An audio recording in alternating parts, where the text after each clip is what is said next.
বাহিনীর অবরুদ্ধ গাজা উপত্যকায় দীর্ঘ ১১ মাসের বেশি সময় ধরে অনবরত ন্যক্কারজনক হামলা চালিয়ে আসছে ইসরায়েল। তবে এত লম্বা সময় ধরে যুদ্ধ চললেও ইসরায়েলি সেনাদের যুদ্ধক্ষেত্রে নাকাল করছে স্বাধীনতাকামী সশস্ত্র গোষ্ঠীগুলো। অধিকৃত পশ্চিম তীরে যুক্তরাষ্ট্রের সরবরাহকৃত আধুনিক সমরাস্ত্র সজ্জিত ইসরায়েলি বাহিনীর বিরুদ্ধে পাল্লা দিয়ে ধারাবাহিকভাবে প্রতিশোধমূলক যুদ্ধ চালিয়ে যাচ্ছে সেখানকার মুক্তিকামী সংগঠনগুলো। তবে তাদের ক্রমবর্ধমান কার্যক্রমের মধ্য দিয়ে সম্প্রতি শোরগোল উঠেছে যে কোথা থেকে এবং কিভাবে সংগঠনগুলো যুদ্ধক্ষেত্রের রসদ সংগ্রহ করছে।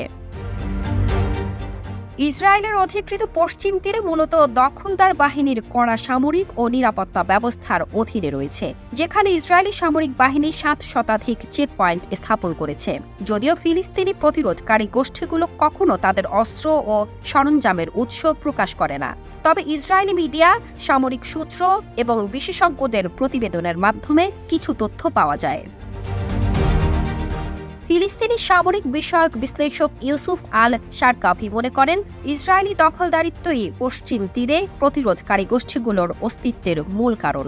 তার মতে, পশ্চিম তীরের অস্ত্রের বাজার মূলত উন্মুক্ত এবং সবচেয়ে গুরুত্বপূর্ণ বাজারটি সজ্জিত ইসরায়েলি সেনাবাহিনীর নিজস্ব অস্ত্র দিয়েই। ফিলিস্তিনি সশস্ত্র গোষ্ঠীগুলো বিভিন্ন উপায়ে দখলদার বাহিনীর সেসব অস্ত্র সংগ্রহ করে।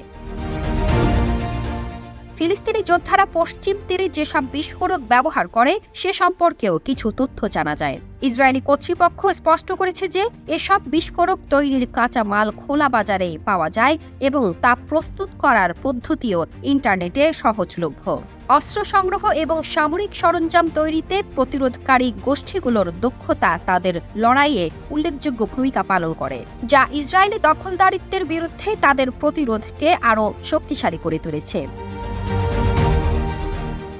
বিভিন্ন বিশ্লেষকদের মতে, ফিলিস্তিনে ইসরায়েলি দখলের ৭৬ বছর এবং পশ্চিম তীর দখলের ৫৬ বছর পর ফিলিস্তিনি গোষ্ঠীগুলো এমন অভিজ্ঞতা অর্জন করেছে যে তারা ইসরায়েলি সামরিক বাহিনীর কাছ থেকে অস্ত্র ও সামরিক সরঞ্জাম সংগ্রহ করতে সক্ষম হয়েছে, আর এ কারণেই তাদের অস্ত্রের উৎস প্রকাশ করতে হয় না।